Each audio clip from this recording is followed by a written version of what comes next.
أعوذ بالله من الشيطان الرجيم بسم الله الرحمن الرحيم الحمد لله الصلاة والسلام على رسول الله ربنا زدنا علما ربي اشرح لي صدري ويسر لي أمري واحلل عقدة من لساني يفقهوا قولي يا فتاح سبحانك لا علم لنا إلا ما علمتنا إنك أنت العليم الحكيم يا الله يا ربي يا رحمانே உன்னுடைய வேதத்தை எங்கள் உள்ளத்திற்கு ஒளியாக ஆக்கி அல்லாஹ் எங்கள் பார்வைக்கு யா அல்லாஹ் ஒளியாக ஆக்கி தந்தர்லியா அல்லாஹ் எங்கள் கவலையை அகற்றி யா அல்லாஹ் எங்களுடைய துக்கத்தை எல்லாம் போக்கி எங்கள் அனைவருக்கும் கிருபை ரஹ்மத் செய்ய அல்லாஹ் யா அல்லாஹ் எங்களிடமிருந்து இந்த அமலை நீ ஏற்றுக்கொண்டு நிறைவான கூலியை தந்தர்லியா அல்லாஹ் ஆமீன் யா ரப்பல் ஆலமீன் பிஸ்மில்லாஹிர் ரஹ்மான் ரஹீம் சூரா ஃபீல் அத்தியாயம் 105 யானை மக்காவில் இறக்கப்பட்டது 5 வசனம் தான். ரஹனா அஊது பில்லாஹி மினஷ் ஷைத்தானிர் ரஜீம் பிஸ்மில்லாஹிர் ரஹ்மானிர் ரஹீம்.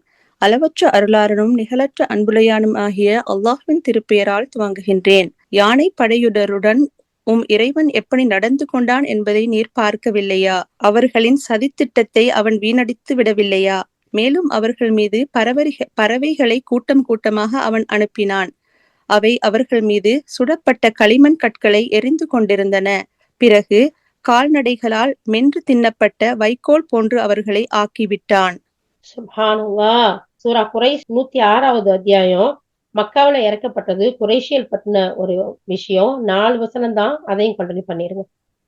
அஊது பில்லாஹி மினஷ் ஷைத்தானிர் ரஜீம் பிஸ்மில்லாஹிர் ரஹ்மானிர் ரஹீம். அளவற்ற அருளாளனும் நிகரற்ற அன்புடையோனுமாகிய அல்லாஹ்வின் திருப்பெயரால் துவங்குகிறேன்.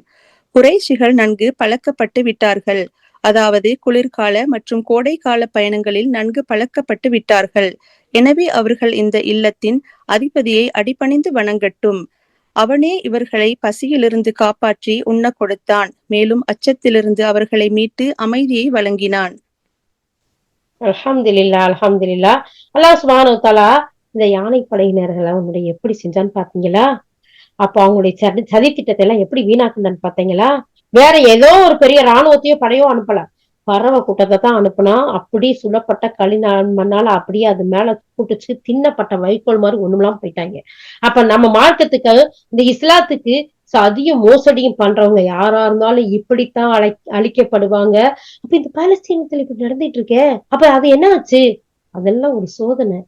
சுத்தி பாத்துக்கிட்டு இருக்கீங்கல்ல, இஸ்லாமியர் வேற சொல்றீங்கல்ல, முஸ்லிம்கள் வேற சொல்றீங்கல்ல, நீங்க எல்லாம் என்ன செய்யறீங்க? நீங்க அதுக்கு என்ன நடவடிக்கை எடுக்கிறீங்க? அல்லாஹ் தஆலா சோதனை அவங்களுக்கு மட்டும் இல்லை, எல்லாருக்கும். அப்ப அல்லாஹ் சுப்ஹானஹு வ தஆலா சொல்றான், சதி தீட்டம் தீட்டக்கூடிய ஒவ்வொருத்தருடைய சதியும் இப்படித்தான் நம்ம முறியடிப்போம் அப்படிங்கிறதுக்கு மிகப்பெரிய சான்றான சூரா. அடுத்து அல்லாஹ் சுப்ஹானஹு வ தஆலா சூரா குறைஷில சொல்றான், குறைஷிகள் இருக்காங்கல்ல, அவங்க நன்கு பழக்கப்பட்டு குளிர்காலம் கோடை காலத்துல எல்லாம் அழகா பிசினஸ் செய்யறதுக்கு பழக்கப்பட்டதெல்லாம் இந்த அற்கொடையெல்லாம் பார்த்து அவங்க அந்த அதிபதியின் எந்த அதிபதியின் அந்த காபாவுடைய அதிபதியை வணங்கட்டும்.